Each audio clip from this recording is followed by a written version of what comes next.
Felicitous greetings, fellow fanatics. Welcome back, ladies and gentlemen. I'm Anthony, and today we're taking a look at Mega Man X and X2, a pair of classic run-and-gun platformers for the SNES by Capcom. Before we begin, what are some of your favorite platformers on the SNES? Let me know in the comments below, and then let's dive in. I already talked about how prolific the Mega Man series was on the NES when I reviewed the original Hexology. But to recap, there were a total of 6 mainline Mega Man games released from 1987 to 1993. But as Capcom was working on Mega Man 6, Mega Man X was simultaneously in development for the Super Nintendo. The original Japanese version of 6 released in November of 93, with X hitting stores only a month later. Here in North America, we actually got Mega Man X first in January of 1994, almost 2 full months before the Western release of 6. But that does beg the question, just how do you rebuild a classic? We can rebuild him. We have the technology. We can make him better than he was. Better, stronger, faster.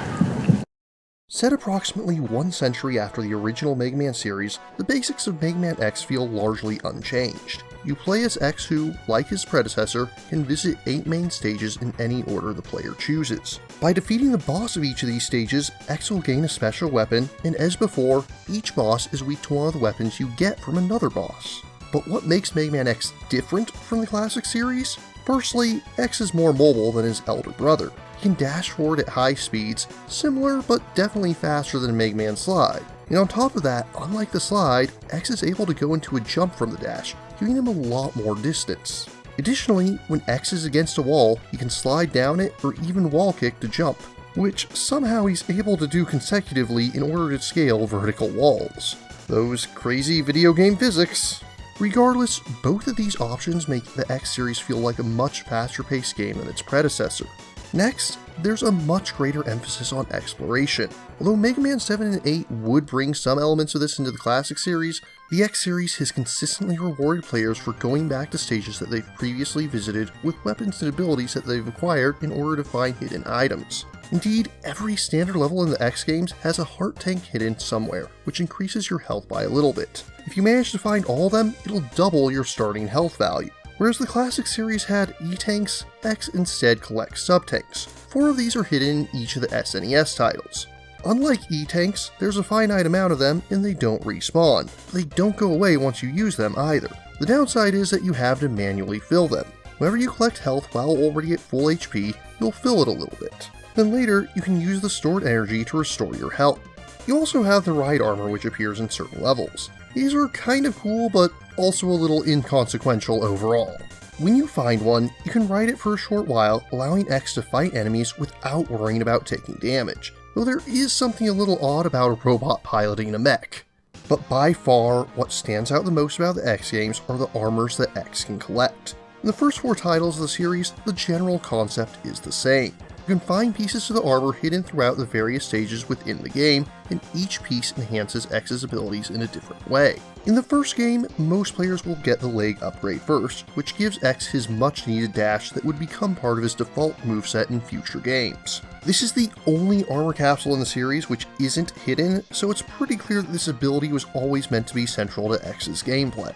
The torso armor reduces the damage he takes. I mean really, what else would you expect armor to do? The head parts allow X to crush special blocks with his helmet and protects him from a select few attacks that come from above. It's honestly pretty disappointing. But then we get to the arm parts, which come with 2 features. Firstly, it allows him to charge his buster an additional level, but what comes next is something else that sets the X series apart from classic Mega Man. He can now charge his special weapons. And is this useful? Depends on the individual weapon, but more variety is always welcome, and this effectively doubles the options that X has with his weapons. Once you get to X2, X no longer has his armor from the first game, but as aforementioned, has the dash by default for this in all future titles. Once again, you'll find armor hidden throughout the stages, though most are now sort of upgraded versions of their predecessors. The leg parts now allow you to dash in mid-air, allowing for some very fun aerial shenanigans. The torso armor still reduces damage as you would expect, but also builds up energy whenever you're hit by an attack. Once its energy is full, X can unleash the Giga Crush, a screen nuke which will effortlessly destroy most non-boss enemies. Onto the head parts, and it gives you a radar with which you can find fake walls. Unfortunately, this only works for the screen that you're currently on, so you already have to know where to look for this one to be of any actual use. Maybe this is why the head parts were so overtuned in X4. They wanted to make up for the terrible ones in the first two games. And finally, we have the arm cannon. Once again, this adds an additional level of charge, though this time around, fully charging the buster allows X to fire 2 consecutive charge shots, which makes it a lot more useful against bosses. Presentation-wise, the games look excellent. The sets are bright and colorful and have a very clean cyberpunk aesthetic to them. Boss designs are strange but also suitably intimidating. Some are clearly quick and deadly, while others are massive foes that loom over X. And the game is just a joy to watch in motion. The animations are crisp and clean and so well detailed, they hold up wonderfully to this day. As for the plot, there's actually a surprising amount of backstory information packed into the first game's manual that you don't actually find in-game. The short version is that Dr. Kane discovers an ancient capsule containing the last invention of Dr. Light, Mega Man X. Light had managed to do the impossible, to create a robot capable of thinking for itself. By studying X, Kane reverse engineers his brain and uses it to create a new generation of robots with free will, known as the replicate androids, or Reploids for short. And do sentient machines ever turn out well in fiction? No, of course not. Before long, many of them turn violent. Violent Reploids are dubbed as Mavericks, and those that take up arms against them are by consequence known as Maverick Hunters. The strongest of the hunters is named Sigma, who goes to fight against a particularly dangerous Maverick named Zero. For reasons we won't understand for another 3 or 4 games, after being defeated, Zero is cured, but at the same time, Sigma goes insane and declares himself the leader of the Mavericks. Seeing himself as the cause of all this, X decides to join the Maverick Hunters, swearing to defeat Sigma and restore peace. At the onset of the game, X soon finds himself face to face with Vile, one of Sigma's henchmen. After being thoroughly thrashed by the combat model, X is saved by none other than Zero, who likewise has joined the Maverick Hunters in order to make amends for his past actions. From there, the duo resolve to hunt down the leaders of Sigma's rebellion. Although Mega Man X and its sequel are fairly light on plot, there is enough to warrant a spoiler section all the same. If you want to skip ahead to avoid spoilers, please jump to the time coordinates indicated on screen. Initiate temporal distortion now. Still with me? Then don't say I didn't warn you. After defeating Sigma's officers, X and Zero head to his fortress. This eventually leads to a rematch with Vile, but his power armor is still too tough for X to damage. At the last moment, Zero breaks out of his prison. Wait a minute, why didn't he do that before? And self-destructs to destroy the armor, giving X a fighting chance. Unfortunately, Zero is damaged beyond repair.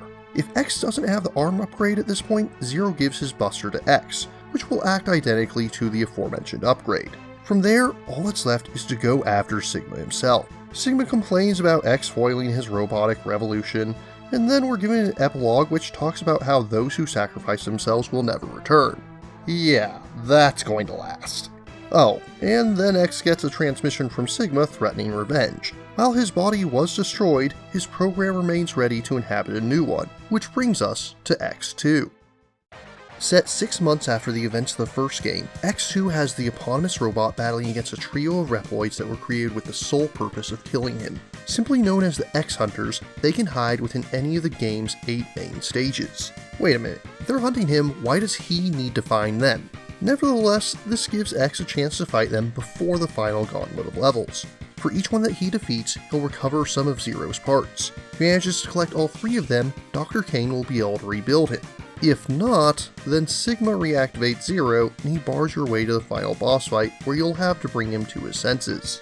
Regardless of whether or not X fights Zero, the two of them split ways shortly thereafter, with Zero going to disable the base's main computer and X confronting Sigma himself.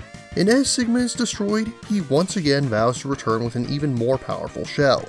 But he also leaves players with the first real plot twist of the Mega Man series, as he simply can't fathom why Zero helped X.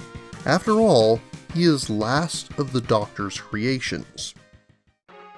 Welcome back, Chrononauts. You're just in time to join us for the conclusion. All in all, X and X2 are prime examples of how a reboot should be handled, even if they are technically sequels to the original series. They keep enough of what's familiar to pay homage to the source material, while bringing enough new to the table to warrant being its own creation. There's always the question of difficulty, and the Mega Man series has always been known for being fairly challenging. There's a lot of debate within the fandom over whether the X or Classic series is harder. Personally, I think it boils down to how much of a completionist you are. I tend to get all the upgrades when playing. In doing so, I do feel as though the X games become significantly easier than the Classic series. X's armor allows him to take more damage, he's simply more mobile once you get the leg upgrades, and he just has a much larger moveset than classic Mega Man does. Mega Man X set the stage for several wonderful sequels. We'll discuss 6 and 7 once we get there. But as for the original Mega Man X, it looks and plays great 3 decades later. A true classic worthy of a respectable 8.9 out of 10. X2 didn't really bring much new to the table. It was more of the same, but I don't find any real fault in that. I do feel that the character designs are a slight step back, and I definitely prefer the stages from the first game overall. Still a strong showing, but slightly weaker. Worthy of a respectable 8.6 out of 10. If you're interested in playing Mega Man X or X2, the easiest way to do so these days is via the Mega Man X Legacy Collection, which is available for all modern consoles as well as for PC via Steam. If you're interested in purchasing or learning more, links are included in the description. That's a total of 10 Mega Man games that I've reviewed thus far, and we're not even halfway through this prolific series. But what about you?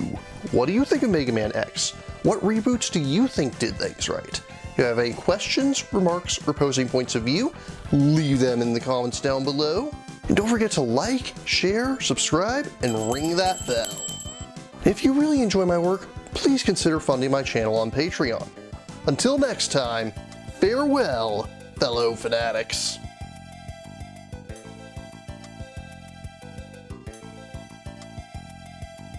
Thank you again for watching. I have plenty more to share with you if you're interested.